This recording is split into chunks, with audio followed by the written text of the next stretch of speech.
If I had enough money to buy the materials, that's as much as I needed.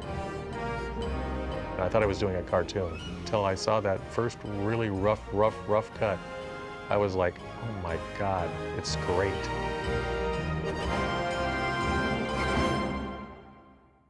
I would get what the studio would consider to be the oddball project, something that didn't really fit into the traditional kind of generic frame.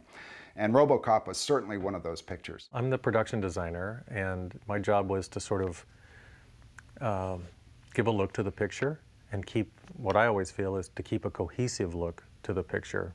There was a constant in design, very brutal, cold architecture.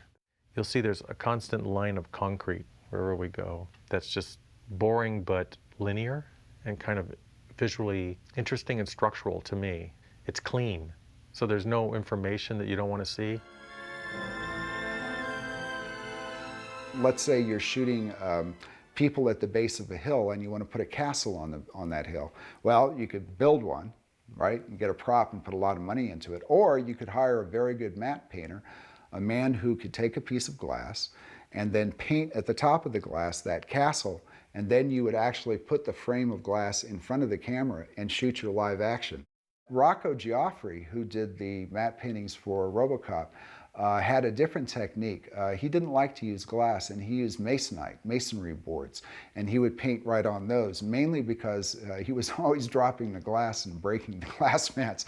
So a matte shot, in the traditional sense, the oldest way to do it, is a controlled double exposure where you shoot the live action, you're blacking out part of the frame, and black represents a lack of exposure. You go back in the darkroom, rewind that film, and reload that on a pedestal-mounted locked-off camera that's pointing at an artwork easel. And that artwork easel contains your matte painting, which is black now in the complementary portion of the frame, and it fits together like two pieces of a jigsaw puzzle. And it takes a certain number of tests, usually about 4 to 6 camera tests before you get your painting to blend properly with the live action. In a situation with an architectural matte painting, you usually try and find areas that you'll be able to hide your blend in, and you go along with the architectural lines as best as possible. I'd rather cut into the set and paint a portion of that back in, because more often people are looking for a matte line on the outside perimeters of the set piece, not within the set itself. They were going to be shooting in Dallas, Texas, and they wanted it to look like Detroit in the near future. Bill Sandell, the production designer, and John Davison and Paul Verhoeven had singled out the City Hall in Dallas, and they wanted that to be the base of an 80-story skyscraper for their OCP building. And so together we came up with an idea of the thing looking kind of like a big arrow that was stabbed into the ground. There's a wide shot of Delta City when RoboCop's car is driving away from camera, and we actually shot across the bridge, the crossing an area there, and we matted into the existing cityscape, the OCP building, and other futuristic structures. John Davison specifically singled out his favorite shots in Forbidden Planet. He wanted the thing, especially the down angles, to just plunge infinitely, and just have this incredible depth. I believe there are only 2 matte paintings in RoboCop that aren't done completely in camera on the original negative, and those are the elevator shots, because we needed to reduce the interior of the Plaza Americas to make it smaller and fit within that gigantic 80-story interior look. So those were optical reductions. Optical reduction is when you take something of previously shot footage and actually reduce it in size to usually put it into something like a matte painting.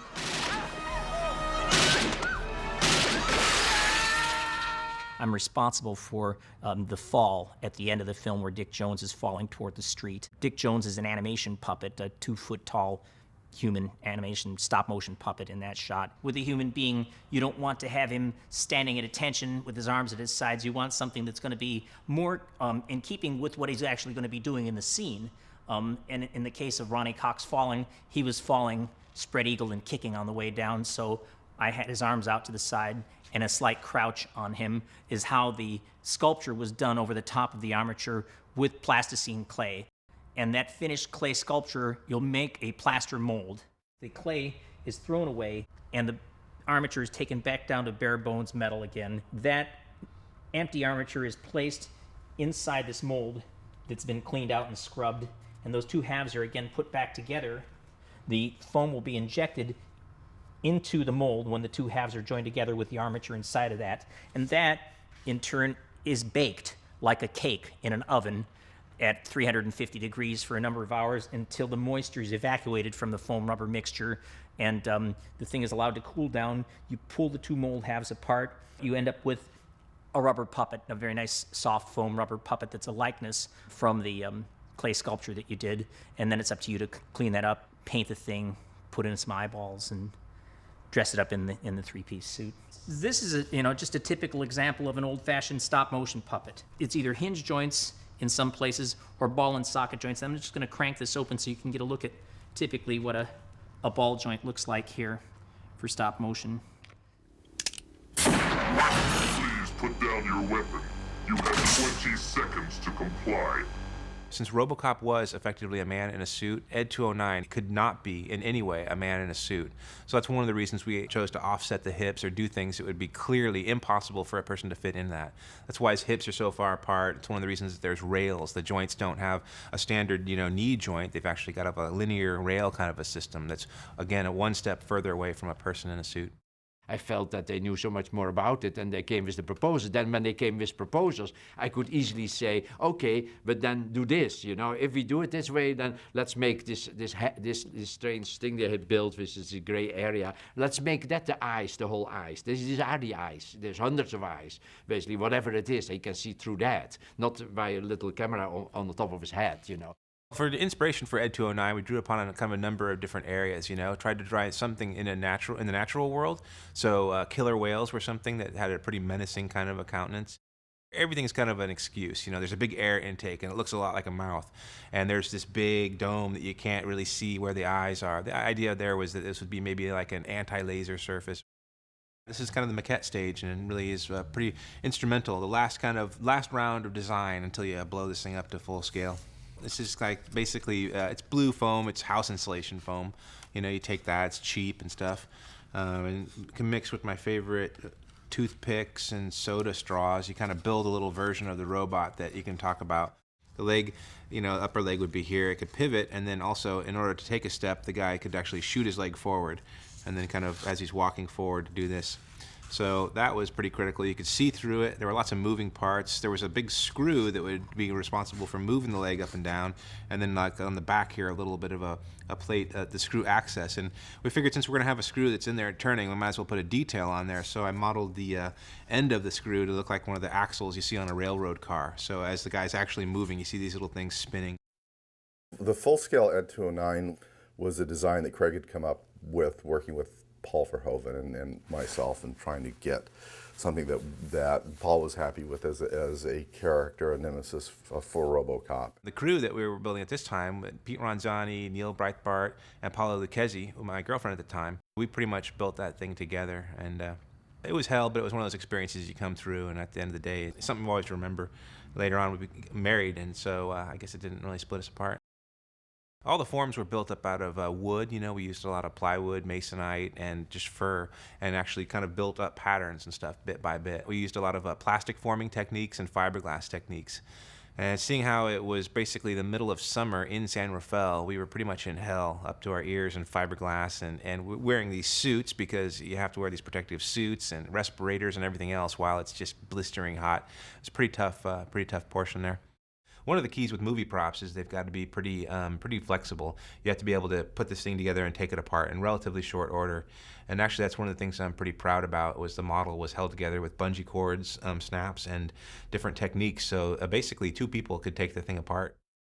We were pretty much left alone. In fact, for the full-scale prop, I don't think Paul saw it at all until it was delivered, in Dallas. That was pretty cool. I felt pretty trusted. Phil Tippett would check in on us on a periodic basis, come over and see what we're doing, and just kind of roll his eyes at the mess we were making and stuff. Our hearts were in it so much that compensation even wasn't necessarily important. Just contributing to this whole kind of process was really the motivation.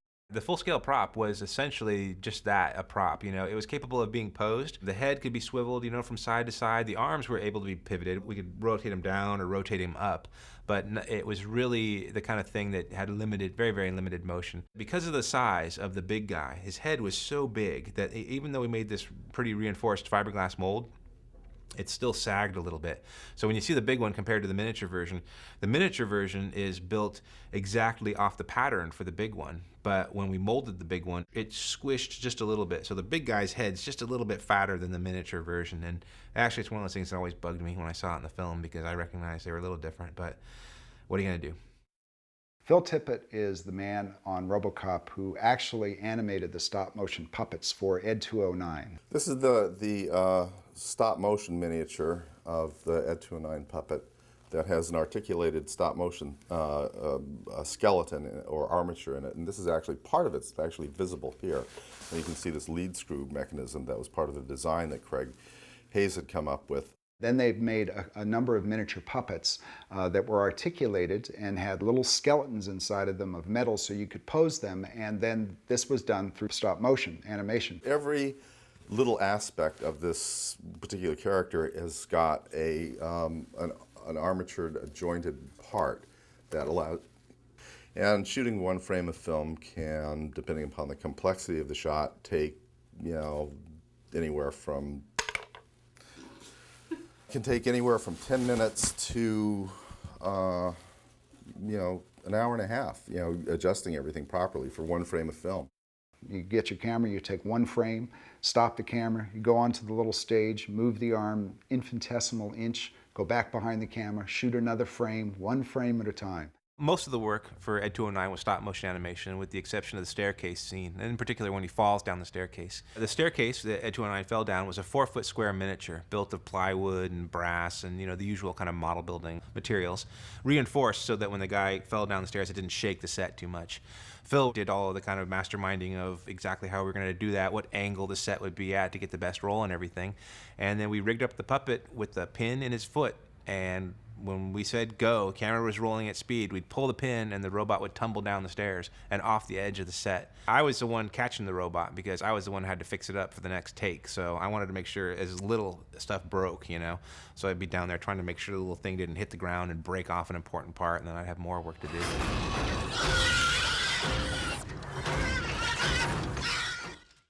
I came up with this technique that Craig Hayes helped me with, where I thought, I don't want everything to go through like a secondary optical pass. I want everything to be on the original negative, if that was possible. For Ed 209's machine guns, we rigged up photographic flashes. And then while I was animating the Ed 209, you animate one frame at a time, one frame at a time, one frame at a time, getting ready to cock his guns or whatever. I took some Minolta flashes apart and rigged up a system where we could put the actual flash tube into the tip of the barrel of Ed 209's gun. And backwind the camera one frame and turn all the lights off on the set. And then we would take cotton, take some colored plastic gel, wrap some orange around the thing, and then take some cotton and sculpt what would look like a muzzle flash. And they'd go off. Poof. So that you get this thing that looked like a burned in kind of a muzzle flash. I put like tons of diffusion on the camera too, for those particular frames, not the rest of the stuff, but just for the frames where the flashes were going off. So it didn't look like cotton, it looked like more of a diffused flash. And then I just like randomly put different shapes in the cotton so it had the characteristic effect of gunfire. It was a pretty interesting technique, but because of the high voltages, involved in the sort of somewhat, movie-ish quality of the wiring, occasionally they'd get a few thousand-volt shock. And I'd be like working away on the thing, and he never insulated these things well enough. I'd be like right in the middle of doing this thing, and he'd hear the scream, ah! And I was just gonna get like these, like 10,000 volts going through me. It was really wild. I'd been through enough shocks myself that I kind of found it amusing, but I don't think they appreciated that at all. Everything's very clear when you get electrocuted. And this is a shot where we actually made a little miniature RoboCop. So this was a stop-motion RoboCop that grabs the gun, and Ed 209 is firing as he gets his arm pointed over to his own arm and actually blows his arm off. This was kind of an interesting shot to achieve because of the way the robot, it's one of the things, the limitations of the robot. He actually technically couldn't shoot his own arm because his head was in the way. So we ended up sort of cheating, and you don't see it in the movie, but we unhooked the arm and just kind of pulled it out to the point where he could do it. And, it's all a big phony thing. So this shot of him launching his missiles, he had this giant blown-off arm, which was a practical part that built out in San Francisco, and had to fly it out to Dallas. And I remember as Phil and I were going out there, I had this big, giant blown-off robot arm wrapped in some paper and stuff, and they asked me what it was at the airport. And I didn't want to say it was a big, giant, blown-off robot arm, so I said it was a planter, and they said, okay, just put it in there. It's hard to imagine these days, getting a giant blown-off arm, through any kind of airport security. But back then, it was like whatever.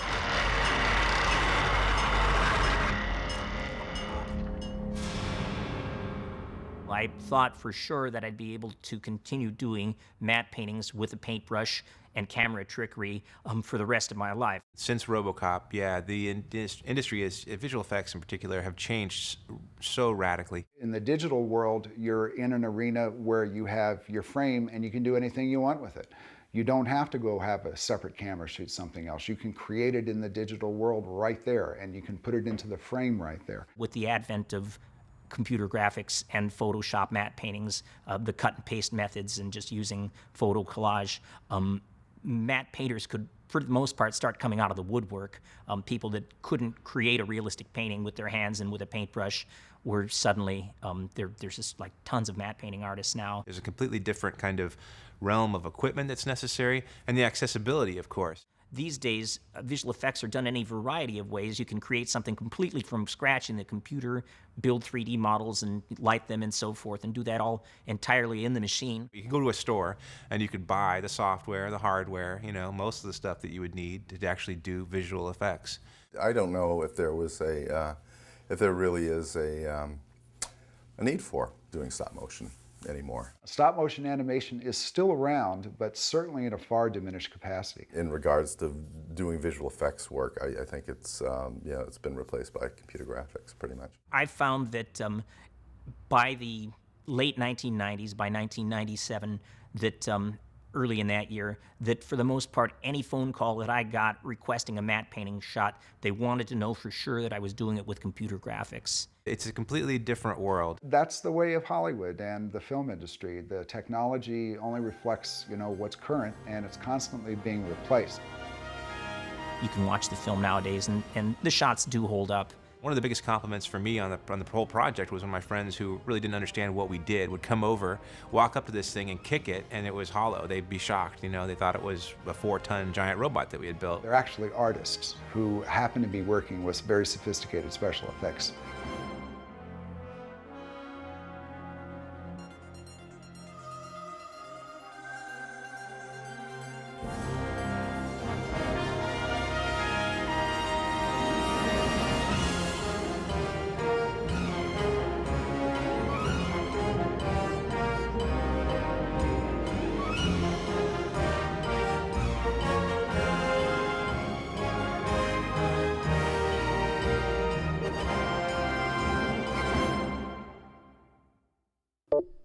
Thank you.